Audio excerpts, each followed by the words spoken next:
Chloe is 10 years old, and she also has Down syndrome.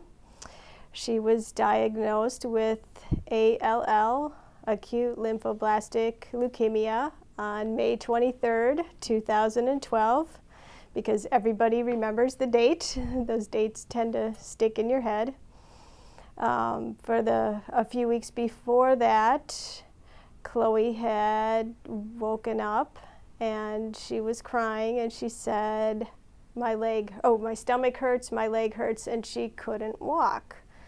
So after about 2 weeks of going to the ER, getting a truckload of testing done, we received the diagnosis, and we had a feeling that that might be the case because we were aware that kids with Down syndrome have a higher chance of getting some form of leukemia.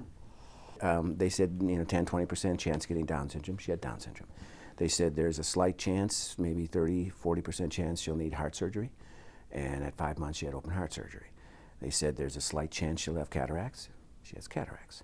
There's a slight chance when they put in the ear tubes that she'll have a punctured eardrum. She has 2 punctured eardrums. So, and every time they told us there was a slight chance, I knew it. I told Lisa, she's going to have heart surgery, she's going to have this.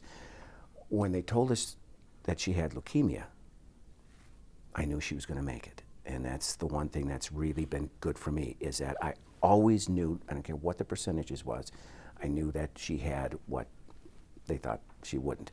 But this one, she's going to make it. And so I just, okay. So far, it's been really good. She's amazingly strong. And again, I'll tell you the story that I went in once because leukemia hides in the spinal column. So they've got to give them spinal taps. So one day I went in and she was sitting in her chair like this, and she couldn't even lift her head. And I said, how are you doing? And she had had a spinal tap, and she had a blood transfusion and a heavy dose of chemo. So I couldn't pick her up because she could not move. And I said, Chloe, how are you doing? And she goes like that. And I was like, okay. 2 hours later, I come back to pick her up, and I walk in the room. She goes, oh, hi, Bobby. It's me, Chloe. I'm happy. And that's her. When she's sick, she deals with it. So she was in the hospital for the first 30 days of treatment, and it was a very, very long 30 days. We didn't really know what to expect, and everyone was super helpful. They explained everything, answered all our questions, and I think even Dr. Comita said that no question is a dumb question. The dumb question is the one you don't ask.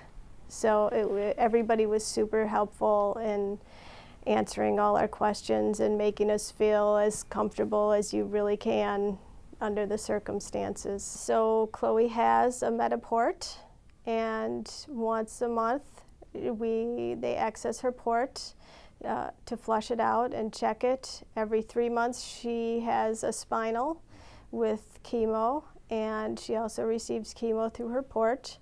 And right now she's on a maintenance plan or portion of her treatment, and she receives daily chemo orally at home.